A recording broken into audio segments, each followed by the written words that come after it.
Chuunibyou is about the emotions of teenagers. It has some very complex characters and some very, very simple characters. Now this video is going to be a double character analysis. The characters I'll be talking about in this video are Rikka and her eternal servant Dekomori. Why am I making it one video instead of two? Because I need to put more effort into my videos.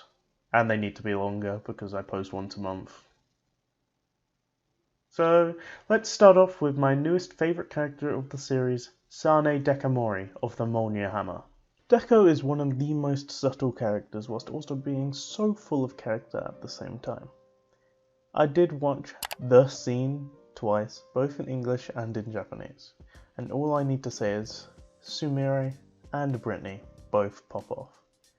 Sanae is heavily involved in some of the most fun and interesting episodes, and it gives us a lot of insight into her character in and out of Chuunibyou, as I believe she is the only person who willingly put themselves down this rabbit hole of imagination, and is the only person who would willingly stay as a chuuni.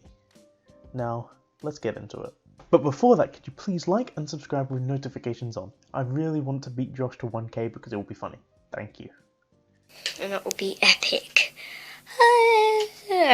Sanae Dekomori is a very rich and very talented girl. She has high grades in all her subjects, even beating out Nibatani in entrance exam scores.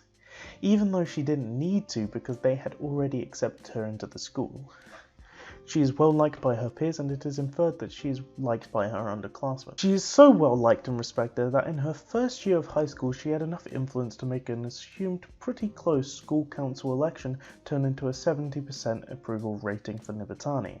It wasn't even for herself, and when she did have the chance to run for student council president, she easily beat out Nibatani. Even in class she is well respected, and I see why. She makes notes for anyone missing from her class, and she helps anyone with any school-related problem. And she does it all without ending her sentences with deaths, except when she's writing notes in the clubroom. Now, why did these matter to her Chuunibyou? Well, she is the only known character to not get chuuni from watching someone in real life act that very weird way. Shishimiya and Nibatani, it's unknown. Yuta got it from watching Shishimiya, Rikka got it from watching Yuta, and Kumin got it from watching everyone, mainly from Rikka. Deko got it from the internet. We don't know exactly when or why she got it, but it's heavily implied that she got it from reading Nibatani's blogs. Rikka wouldn't just start being all chuuni with a rando on the internet. She must have saw her posting about the Mabinogion or something to that effect and struck up a conversation about it. Why is getting chuuni from the internet such an interesting thing, especially in this show? It's because it means that she was curious. She was bored one day, because that's what happens when you're born rich, and she goes onto her laptop and happens across Nibatani posting about spirits and stuff like that. She gets intrigued and reads more, then falls into a rabbit hole. This isn't proven, but it is most likely if you stop to think about it. Seeing how attached Deko is to Nibatani makes me think that there was probably more than boredom that chuuni cured from Deko. Yes, her tears during the train station scene are completely justified, as it is her friend that is basically dying on the inside, but when Nibatani wants her to back off for a minute, it's a bit weird. Obviously it's not her story, so she doesn't get explored as thoroughly as I wanted, so all I can do is guess from what we have been given, but there's nothing to explain her extreme attachment to chuuni like there is for Rikka. Now, what does this all have to do with what I said at the start of the paragraph? Well, that's that Deko is very emotionally mature when she isn't acting as the Mjolnir Hammer. She even picks up on something that only Rikka knew, and she barely knew, even though it was something she was the one who created. The level of emotional maturity you need to pick up on something so minute is incredible, and I say emotional maturity instead of empathy because it isn't Rikka's feeling she's saying her own. She wants Yuta to tell Rikka that she was right to put the eye patch on, to fight with him as Wicked Lord Shingen. Not because of her wanting to hang out with her or to see her be a chuuni again, but to see her friend happy again. She shows such an in-depth knowledge of her own feelings that no other in the show can match or even come close to. In the end of the day, she didn't care that she was being told that what she does every day wasn't real, proven by the fact that she admits that she knows that it isn't real, but she cares that the most important person to her best friend was basically denying said best friend from being happy ever again and dealing with her actual problems. She doesn't care about herself in the moment, but only for her best friend, which shows how much Rikka helped her and how much she likes her. Her flood of tears were her thinking that her friend will be a husk of a human that will never deal with her problems. Her knowing all this from a couple phone calls makes me think that she knows this friend well. She obviously understands that her chuunibyou is a coping mechanism, which shows that Rikka obviously trusts her with certain information, which means Deko probably trusts Rikka with similar information like the fact she was rich, which the other cast members didn't know until Christmas, which is probably why she was so invested to the point of a mental breakdown and a whole character change overnight. I don't mean reverting to a non-chuuni, I mean her willingness to revert to a non-chuuni. Because obviously she acts without chuunibyou influence in class and hanging out with fellow classmates. She was obviously invested in her chuunibyou enough to argue with Yuta because of what her chuunibyou is to her. Her chuunibyou is less about the actions of her, but it represents her connection to her closest friends like Rikka and Shinka Nibutani. Now about her connection to Nibutani. She knows Nibutani isn't a fake, but pretends just to piss her off. This hasn't been entirely proven, but to me it seems very likely. Deko, of all people, can get hints from just a couple of words or sentences, so why do you think she doesn't believe Nibutani, who just burnt a book for no apparent reason other than what she said? Now you may argue that Deko might be able to only do that with Rikka, or Rikka was very vocal about her feelings to Deko. The second one is way less likely, because Rikka is not one to share even slightly deeper emotions than normal to anyone, even Deko. The first one I'll give you though. Now I'll also give you that she might not have known by this point and genuinely thought she was a fake up until she whipped out the entire costume. We learn that she does like Nibutani's attention during the school trip episodes when she gets called and afterwards complain that Nibutani didn't ask how she was. The literal next arc shows this better when the fake shows up and Nibutani gives it up and doesn't even humour her after she gets infuriated enough. Deko then comes to Nibutani's class and does the normal thing of attacking her, and Nibutani just ignores her and it goes to class. Deko has a go at her saying that she's only mad because Deko won, showing that Deko thinks that it's just about their personal battle / rivalry, instead of that she can't be bothered to deal with someone related to her chuuni, which she finally got rid of fully. This shows that Deko didn't really care if Nibutani was a fake or not, she just liked her rivalry and how fun it was. Hence Deko's screwing with Shinka as much as possible, and at pretty much every break they have. She even goes out of her way, ignoring Rikka and what they were doing, to screw with her. Her friendship / rivalry with Nibutani is what she loves about her chuunibyou because she gets to have a proper friendship through it, while screwing with the person in said friendship. This is why she gets sad during the fake arc, because her friend isn't talking to her and something she did to get her attention drove her away. Even if it wasn't to get her attention and she genuinely wanted to know if Nibutani was a fake, it still drove her friend away to the level that she wouldn't even talk to her. She was probably so happy when Nibutani came back to defend her own honour and to get her friend back. Now after all of that, she still calls her a fake, because her reaction to being called that has been pretty consistent, and that's what Deko wants, to keep her relationship with Nibutani the same. She also probably finds it funny, so do I. Now onto her chuunibyou as a whole and how different it is to the other types of chuunibyou. Deko loves her chuunibyou and has fought tooth and nail for it. But she doesn't go around like every other chuuni character and parade their cringy ways. Even Kumin did it without the intended audience being there. No, the great Makoto Ishiki, the martyr, does not count as the intended audience. Don't worry, I'll talk about him in my next chuuni video. This is because her chuuni is to relieve her boredom for the most part, and doing it by herself doesn't fill the void in her heart caused by the great old thing called capitalism. This is shown during the school trip episodes when she almost dies because she is looking for a smidge of excitement in her boring life that she almost falls out a window. I bet she feels bored in class, not because she doesn't get to be a chuuni, but because she finds it so easy to keep up with what they are teaching. This is probably the hell she went through before she went online to see Nibutani posting crap every day. You may ask, why am I making such a big deal out of being bored? It's because a chuuni in the show has a hard time getting bored. If Shishimiya managed to keep up her chuuni with no one to bounce off of for an entire year, and Yuta to do the same for 2 years, then it says a lot when someone gets bored after half a day. Her chuuni is very social, and it probably comes from her getting it off the internet and having no real knowledge on what to do without Rikka being there to tell her. Her chuunibyou being so social means that it's based off the people around her. She doesn't go all chuuni in front of people, like Rikka and middle school Yuta, that aren't chuuni themselves, like her classmates or even when she's alone with Kumin.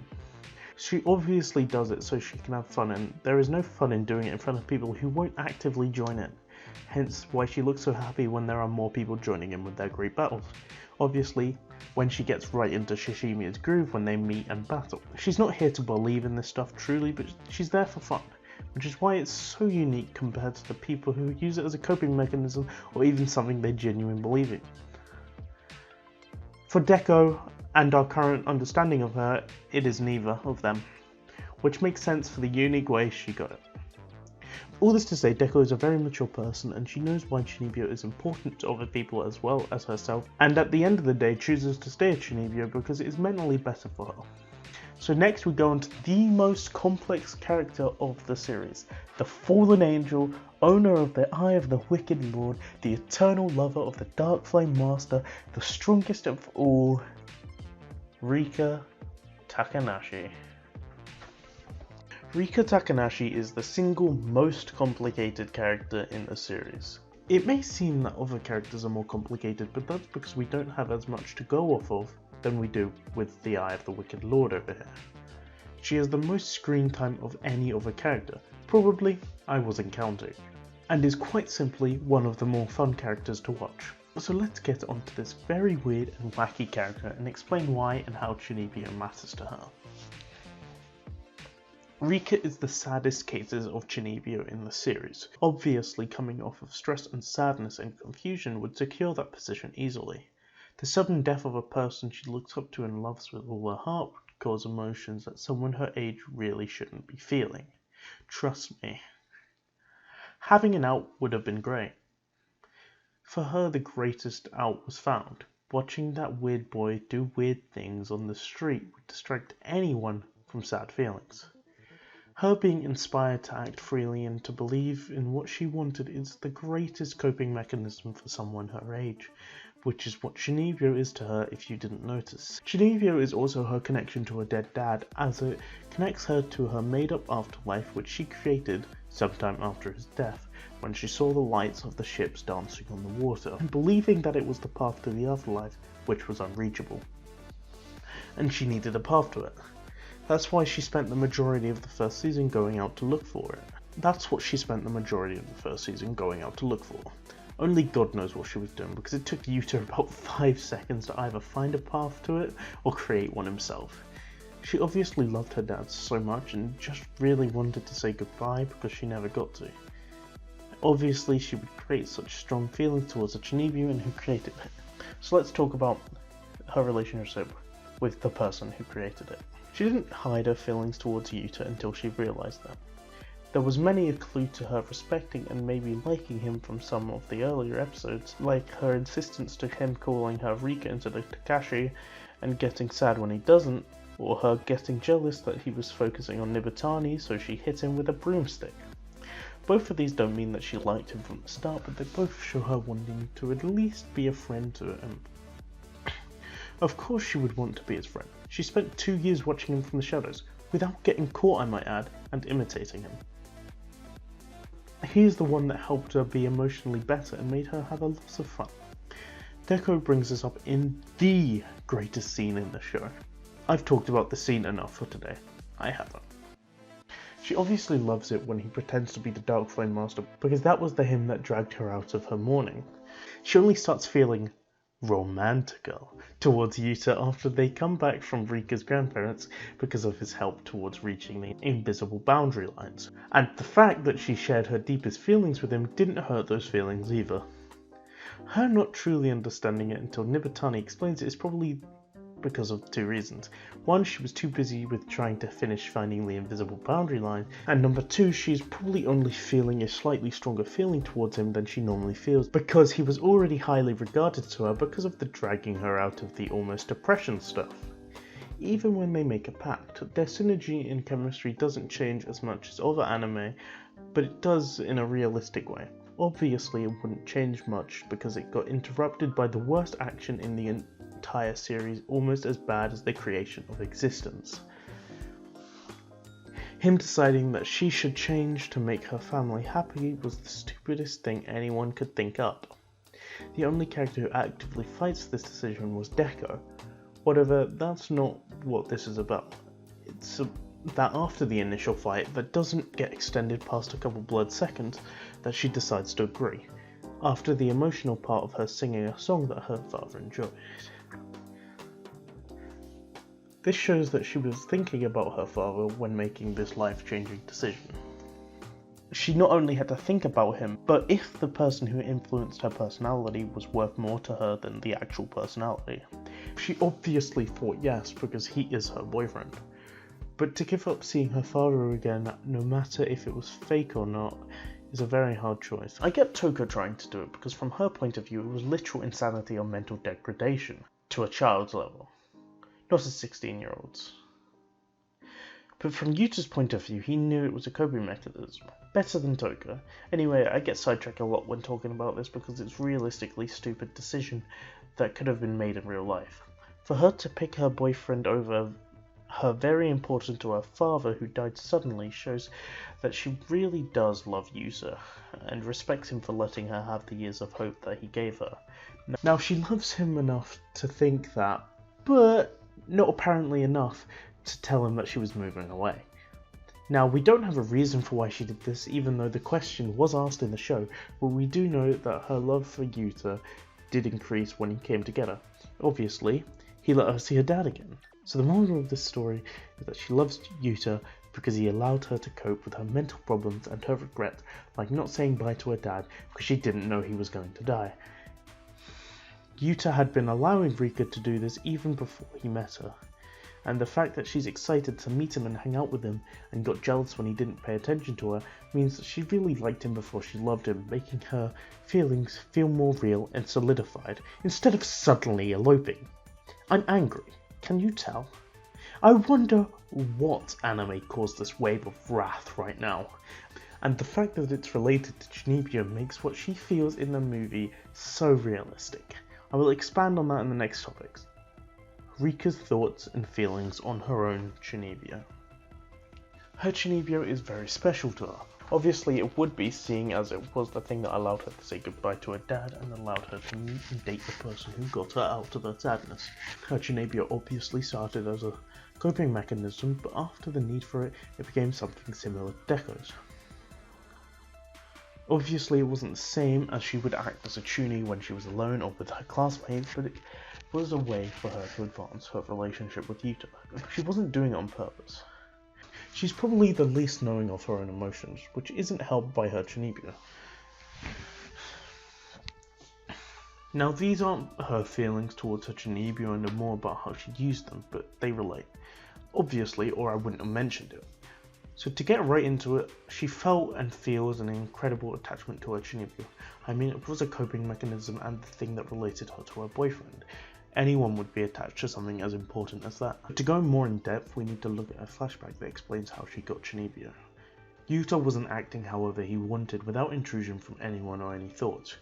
This shows it from Rikka's point of view, before she was even a chuunibyou, showing that it obviously had its appeal. She wanted to escape the feelings that she didn't understand and chuunibyou allowed her to do so. Obviously it grew past this eventually.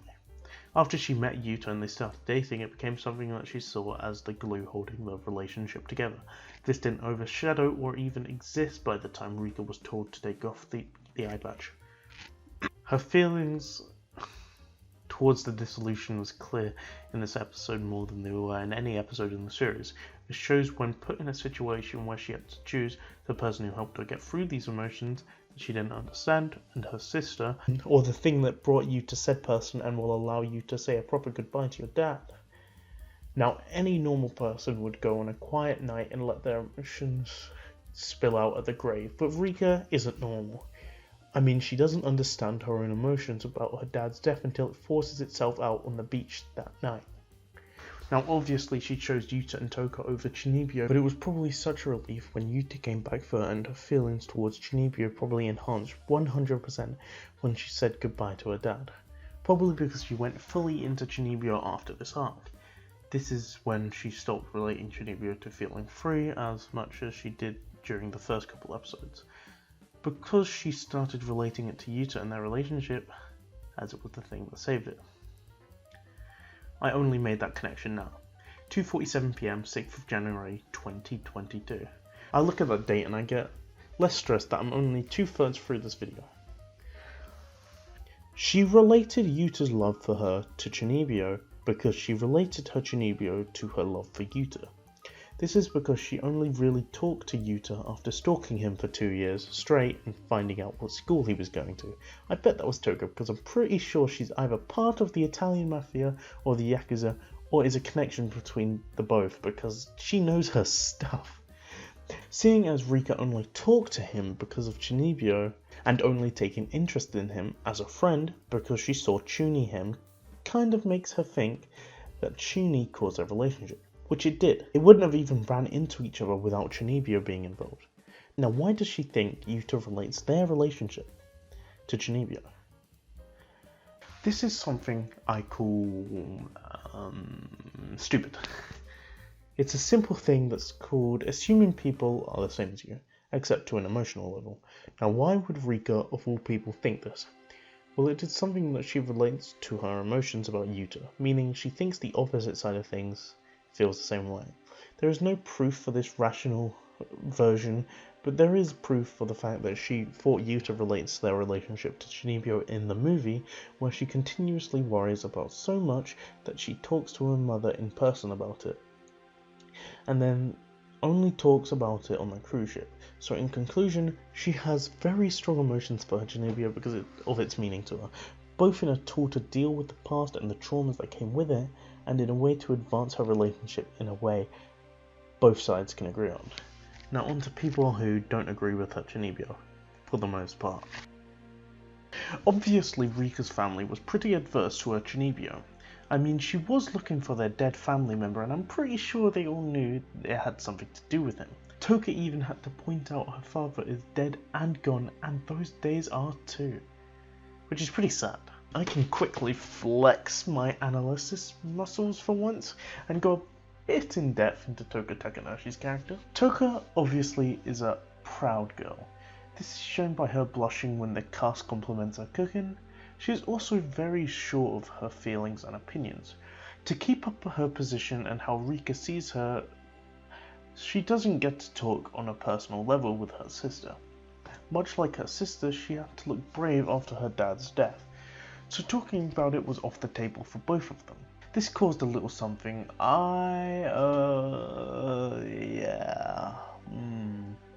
that's right, I call stupid. A lack of understanding of her sister. This comboed with the fact she was working late meant they were never going to have a proper conversation, especially related to their dad.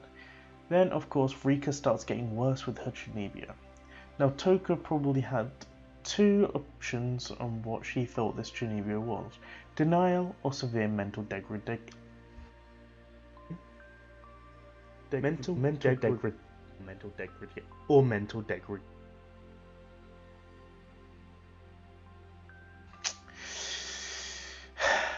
In brackets I have just say schizophrenia, if you can't read it.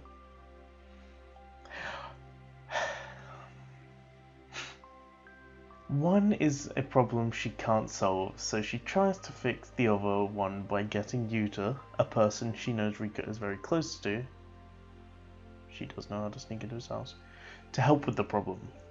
The problem with that is that Rikka is not in denial. She knows he's gone, and that's the whole reason she fell into Chuunibyou.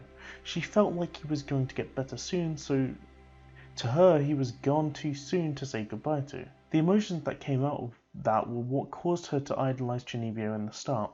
That's what she doesn't get. And because Yuta solved that problem and the Chuunibyou didn't disappear, she saw no changes to her sister's feelings. She probably saw something when she came back from Italy. Talking about that, how'd she get the ladle past security? I mean, Rikka was acting pretty much the same way, but I'm not Toka, so I'm not even gonna guess. I've done enough for this video, but now let's guess about... Hello, Editor Me here. Originally in this place was about a 5-minute talk about why I didn't mention the movie whenever I don't have a solid point about it. If you really care enough and you've watched this far, just ask me in the comments, I will tell you. I just thought it ruined the pace of the video. Thank you for listening, and back to the rest of the video. Rikka's mother is a weird case. From every view of it we can see, she doesn't care about the chuunibyou, but Toka says differently. I mean, that might be Toka exaggerating because of her own feelings, but what we know from the proof is that she really doesn't care. Like how she would constantly call Rikka to ask how her day was, and then when she showed up, she had no intention of taking the eye patch off. There is a reason for this. There's a high chance that she only knew about Rikka's chuunibyou from other people telling her.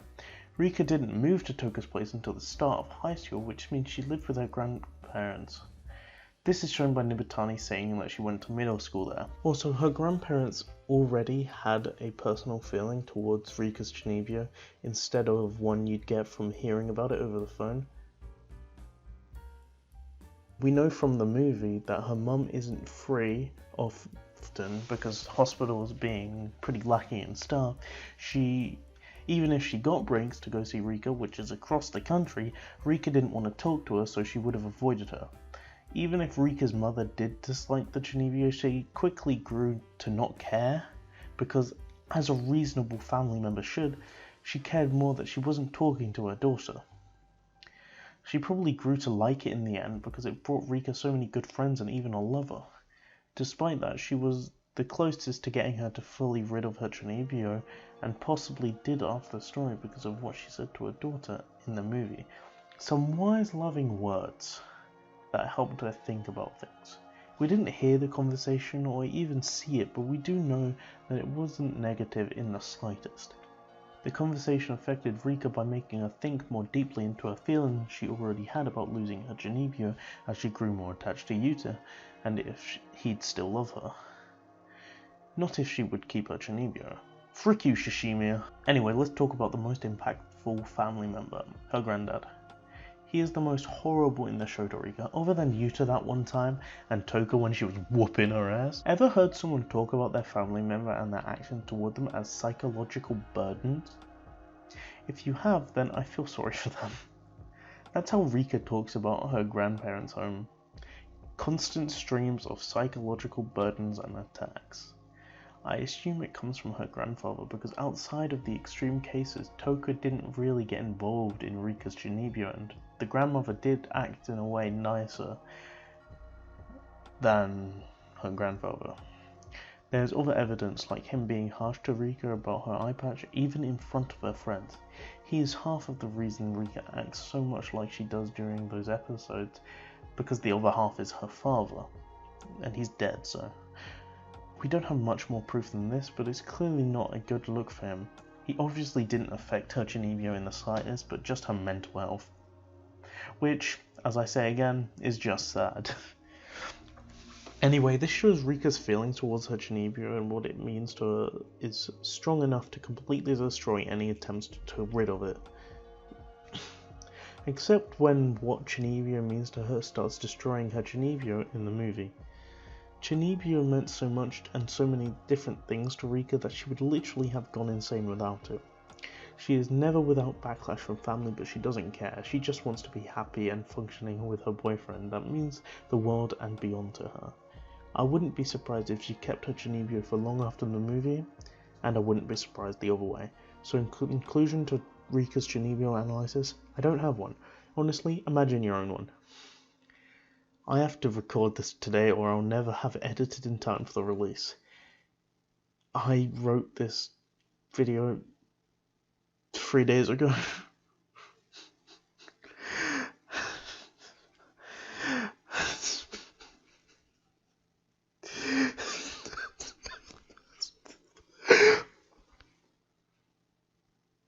It says I have an entire paragraph to write, but that paragraph is 2 sentences. Oh, whatever.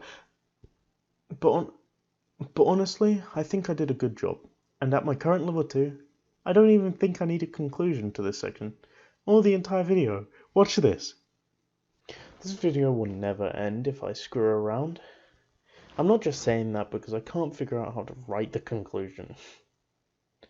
Please help, I'm not good at this. It is genuinely hard to write a conclusion for this. And I need this out in a month and a half. Still a month and a half. I thought it was way later than that, I'm gonna be honest. So anyway, thank you for watching all this video, and it's so all over the place. If you like this video, please go watch the anime. If you haven't, I'll lend you my disc if you live near me. Of the movie, I don't have the seasons. Also, subscribe with notifications on to Rule QDP and me, of course. I need the subs. Anyway, I've got to go play Tetris.